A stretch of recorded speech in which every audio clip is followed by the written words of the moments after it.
Hey guys, so today I'm going to discuss the 5 core concepts for shot put. First, glide, and then rotational shot put. Glide, there isn't really 5 because glide's very simple.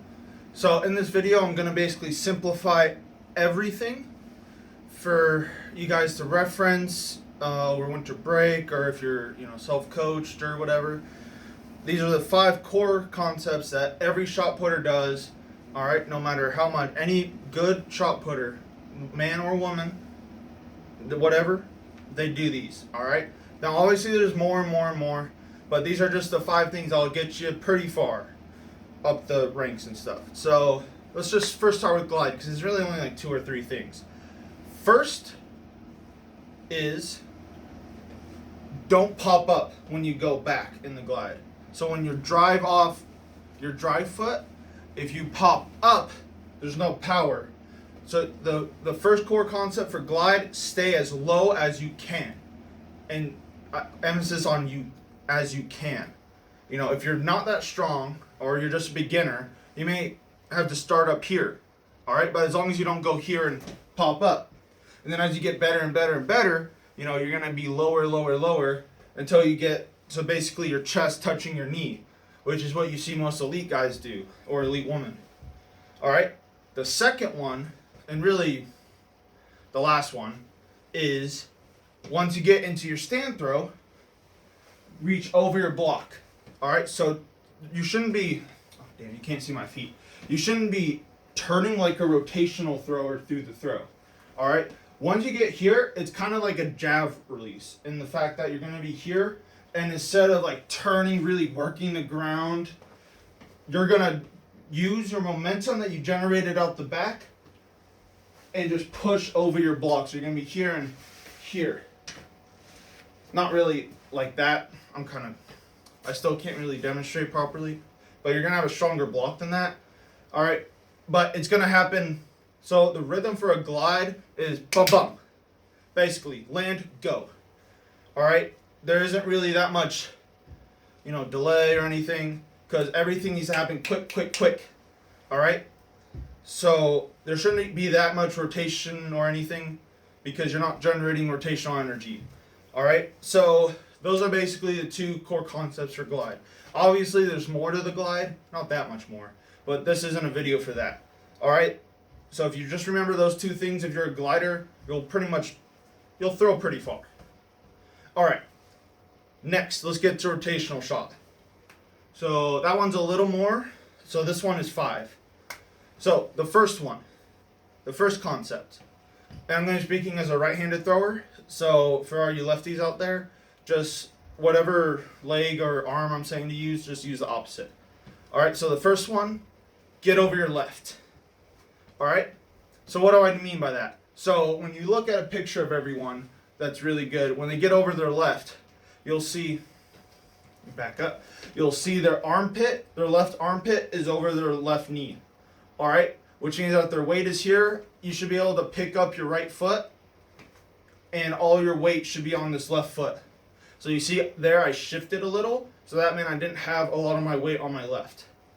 All right, a good trick to that is you just want to make sure that you're pushing into the ground with your left. What that's going to do is, one that's going to really help you actually turn instead of just going that way. Because if you go too far left, you're just going to stop. All right?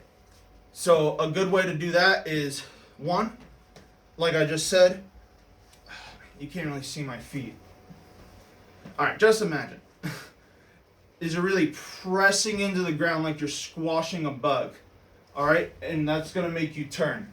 Another way to do this is, especially this is a lot easier in shot put, is, I have the shot on my neck.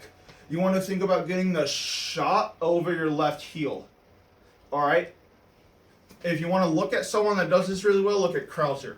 Crouser does this exceptionally well, just like he does everything exceptionally well. All right?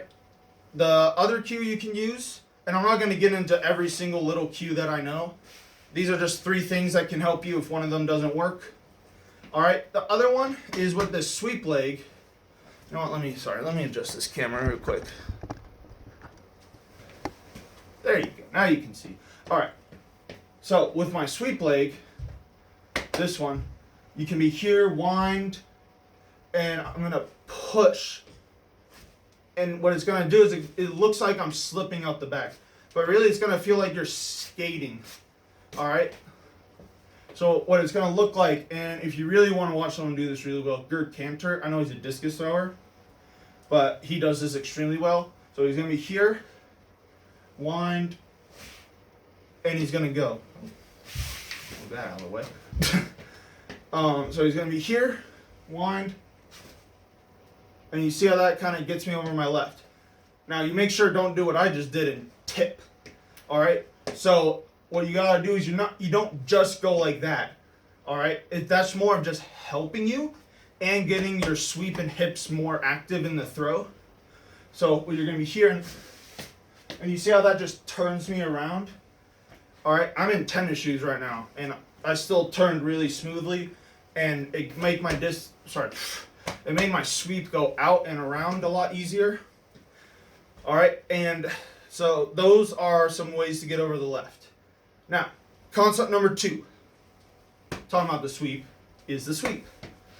Now, some people do lead with the knee. I personally hate that. One, because you don't get any stretch reflex. I'm not going to get into that. I made a video about that already. But basically, it doesn't give you that whip and that stretch. So, when you get out the back and shot, as my left goes, you see how my knee is turning? So, yeah, okay, I'll go this way.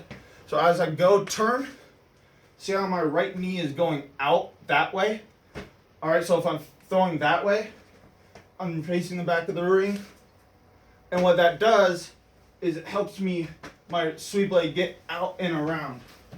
Alright, so from the front, it would be here and here. What you don't want, alright, is this. You see how now my hips are like curved in? Alright, and that's going to leave me very closed and cramped. Alright, and in shot put and discus, you want to think proud.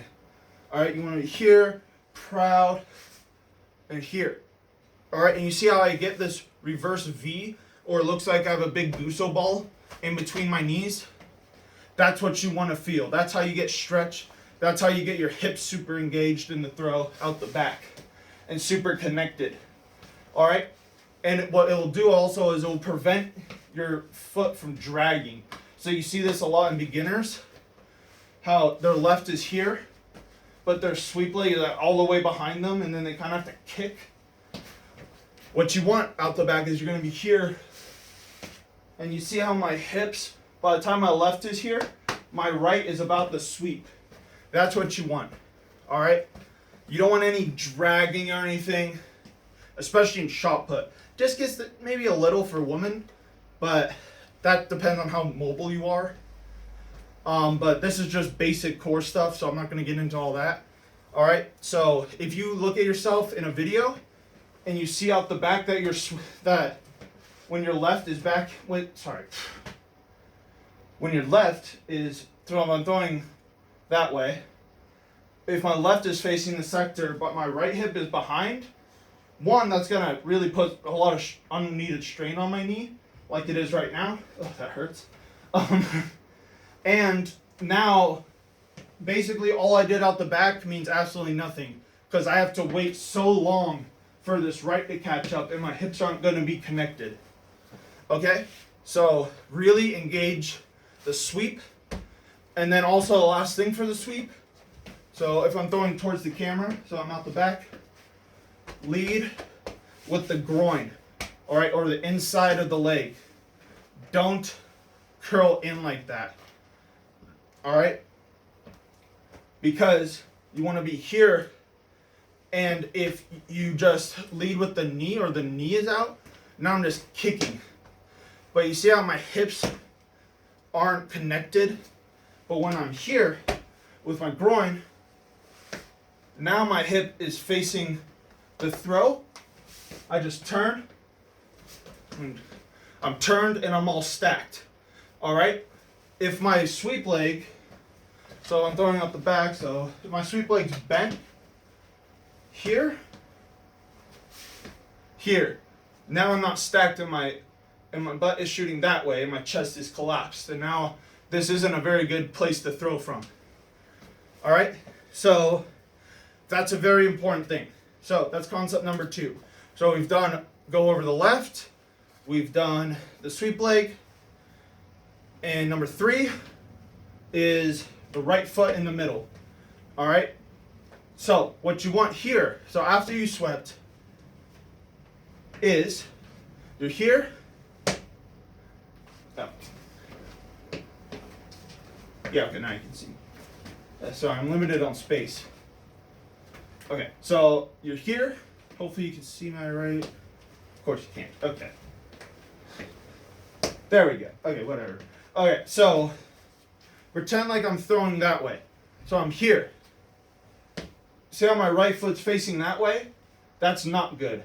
What that is now my hips aren't actually where we want them to be.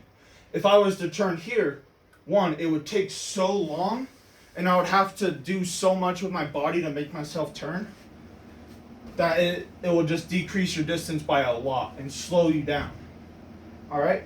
So what you want, at a minimum, so if I'm throwing that way, you want your right foot pointed to the middle. All right? I personally like a little pre-turn. I'm not going to get into that. This is just a core basic stuff. So if you're here, you just land with your right foot facing 90 or towards this wall right here.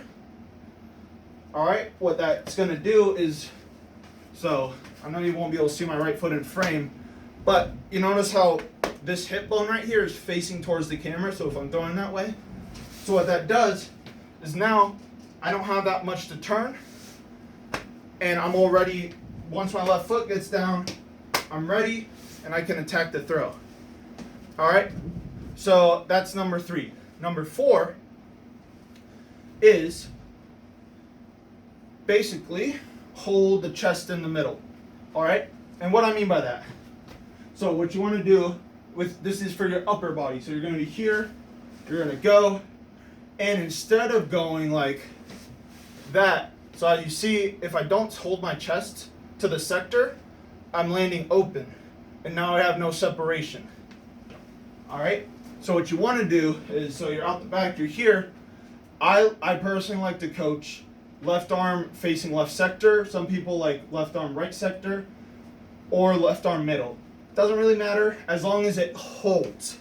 So what you want is you want here. You don't want to just be here. All right, you still want to be able to rotate and move freely. You just don't want your left arm to be behind you. It's okay for it to be here. It's not the most ideal thing in the world, but you'll live. Especially if you're really fast through the ring, you know, it'll be fine. You just have to have a lot of upper body control when you throw at the finish. All right, but usually, for beginners especially, just hold your left arm to the middle, and then just look at the sector. So right now I'm looking directly in front of me, and I just hold right here. All right, and what that does, so I'm here, and now I'm all prepared to throw right here. All right, instead of here. All right, so what this does, one, it helps me keep my weight on my right foot. It has my upper body back. My shot's behind the hip. You don't want it super far behind. All right, and now ready to attack. All right, so that's number 4. Number 5, basically, this is basically the whole finish, but the last concept that I'm going to, well, second to last, there's going to be 6. I forgot to mention one, but I'll get to that one later. Basically, the 5th one, stay grounded at the finish. And basically stay grounded through the throw. So the second you go up and down in the throw, and this is true in every single throwing event, you lose energy. All right? Now your feet need to get down quick, quick, quick. Now what I'm not saying is you're going to be here and just force your foot down. It has to happen in tandem with the throw. So if you go out the back correctly, you're basically set. You just got to let the throw happen. The second you try and force everything, you know, with your shoulders or try and step with your hip or kick or something, you messed up the whole system of the throw and you're screwed. And you're not going to throw far. All right? And even though, it might feel super powerful to like punch an arm and stuff, it's not going to go very far. All right? And I know that might seem very weird, but, it'll make sense. I'm not going to go in that much detail about feeling and all that. All right, I have videos already for that. But basically, you want to stay grounded through the throw, but especially the finish. What I mean by that? Oh, let's see. Okay, so I'm here. So especially this goes for reversers. So you want to be here, and instead of just going like that, you notice how when I do that, my hips don't actually turn. I'm not on the ground, and my arm is the only thing moving. Whereas with your here, you see how I'm turning and I'm pressing into the ground. So you see like this little, you see my toe bent like that?